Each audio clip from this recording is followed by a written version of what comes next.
in terms of Amazon, partnering with ESPN, my personal, belief on it is one, does Amazon really need ESPN? I mean, it's kind of like, whenever we saw all the rumors out there about Apple, wanting to get a piece of ESPN, I just think that Apple and Amazon, they have so much more capital and leverage to where they could outbid ESPN for everything. Hmm. Every future league right that comes up, I mean, they would be able to offer so much more money than Disney.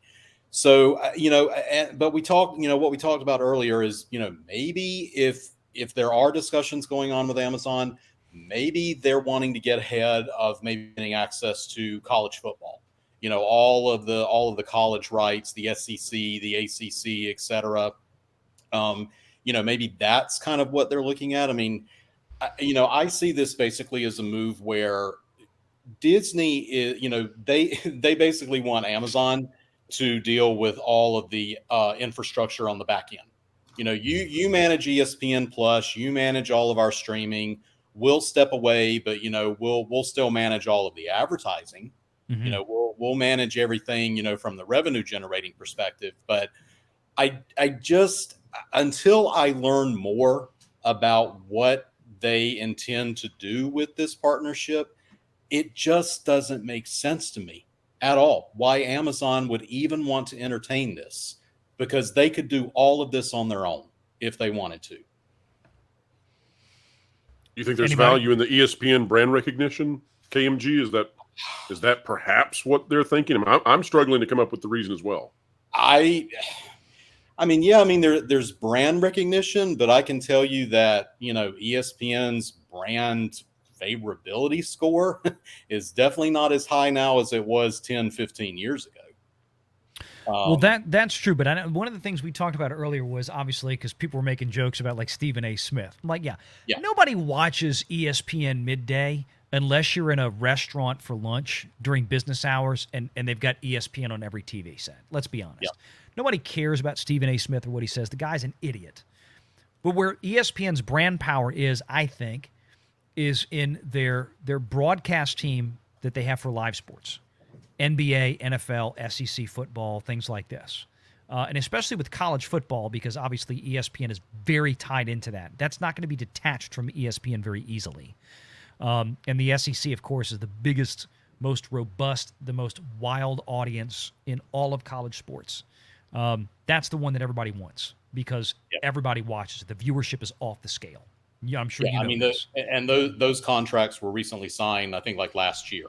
Yeah, for So another I 10. think they were signed, yeah, for 10 years. So And if you Disney look, and ESPN own what? I think 20 of the 32 bowl games, college bowl games, owned by yes, ESPN, owned by Disney. yes, but that is all going, well, that's going to change Hmm. when the new college football playoff starts after this season, because I think, I mean, I'd have to go back and look, read up on it, but I'm pretty sure that I mean, pretty much it's going to be open season for bidding on when the college football playoff gets expanded to 12 games. Hmm. Every single one of those games is going to be up for bid. Like Yep. NBC could have the first round, and Hmm. then CBS could get the second round, so on and so forth. I mean, so while ESPN has always had that sort of monopoly over the college football championship, that is no longer. So Right. that expanded playoff there. I mean, I know we're talking about, they're going to have to rebid on NBA league rights next year. Once the college football playoff, that's yet another bid that they're going Hmm. to have to put out there for, however many X number of years. So, I mean, it's like, they can't catch a break. I mean, they are going to have to shell out billions Oh, yeah. of dollars that they don't have. And I Right. guess maybe that's where the Amazon partnership comes into play. But Yeah. another thing I brought up earlier in our conversation, people forget that Hearst also owns 20% of ESPN. So, like, is Hearst getting a seat at the table in these negotiations as well? Because, I mean, the most that Disney could even offer Amazon while still remaining a controlling stake would be like 20, 25%. Right. And I think that was, and you and I talked about that earlier. And I think that's really all that was ever intended. was to find a distribution partner and a marketing partner for ESPN to where they could bring in somebody who was loaded with cash, Amazon, Apple, what have you. I think Google's more or less, I don't know if Disney would be so interested in Google because they just signed the partnership with the NFL for the Sunday Ticket.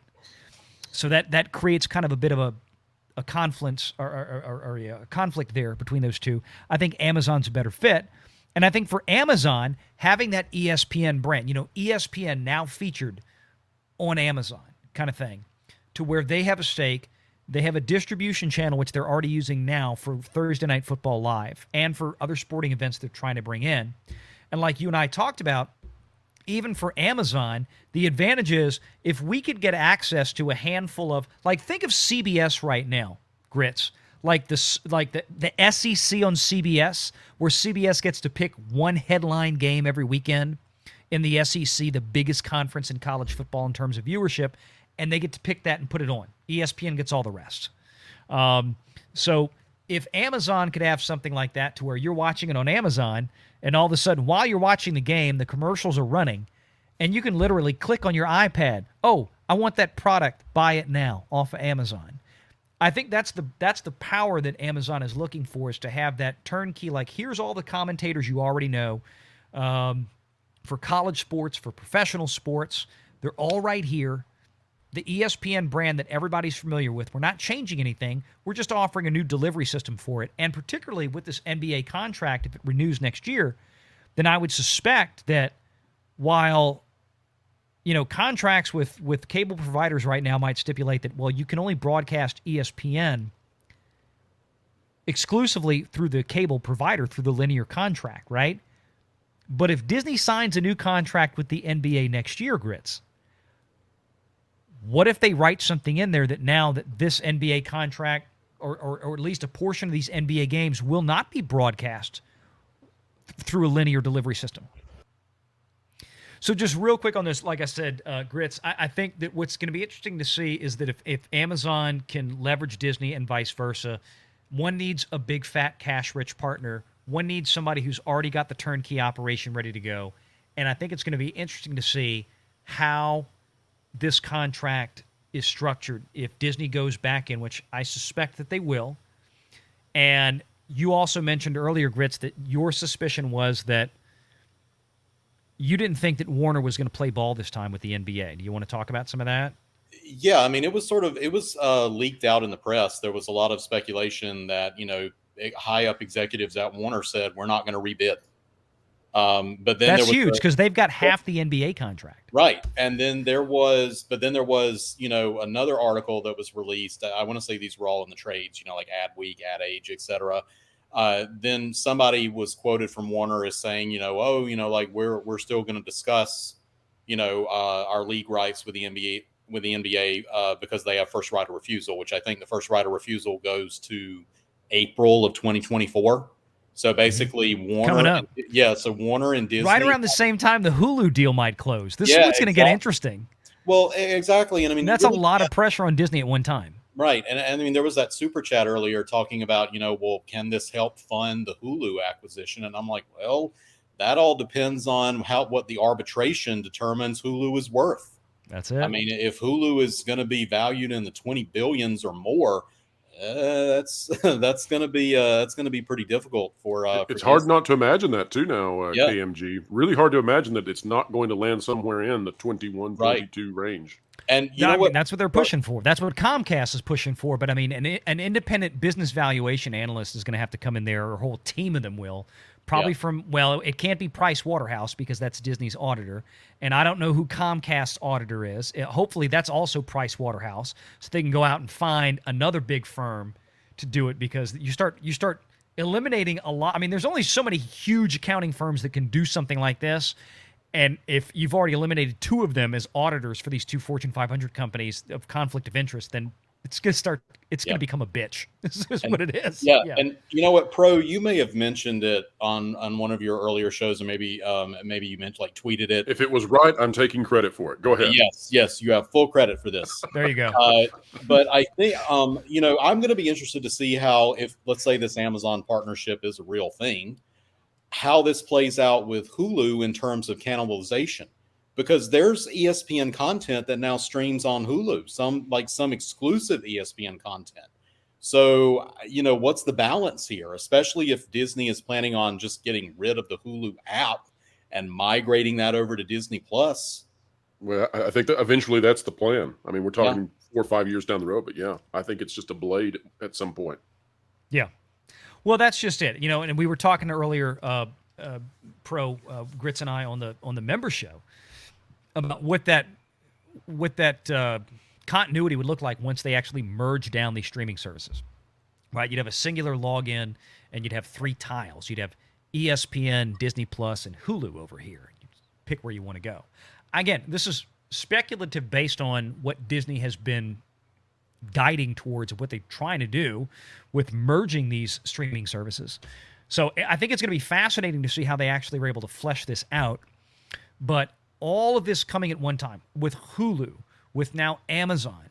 And again, I have my reasons for, like I said, where I think this makes a lot of sense for both of them, at least in the short term. Now, again, 10 years from now, will Amazon need ESPN if they keep running at this pace? Probably not. I agree with Grits on that one. But I think right now they're looking at what's the path of least resistance to where, hey, look. And Amazon may also be thinking of in the standpoint of, we know Disney's in trouble. If we can get our foot in the door now and take 20% of the equity of ESPN, maybe 5 years from now, we get a lot more. Yeah, this very well could be Amazon testing the waters. I think it is. Yeah. How much, how much of a boost could this potentially add to the Amazon universe? A lot, I think. Over time, I mean, again, especially depending on what they're able to get, what they're able to finagle with these new contracts. Like you said, with the NBA coming up next year, I think that's a big one. And I think if they write into those contracts where, okay, well, so many shows, again, not in order. This is Disney's happy middle ground right now, right? They can't move ESPN to DTC, but if they sign a contract with a league that says that only some things will actually go to linear broadcast, and we're going to reserve 1 headline game, 3 headline games a week, I don't know, throw out a number, but they're going to reserve something that is going to be exclusive to this partnership with Amazon and ESPN.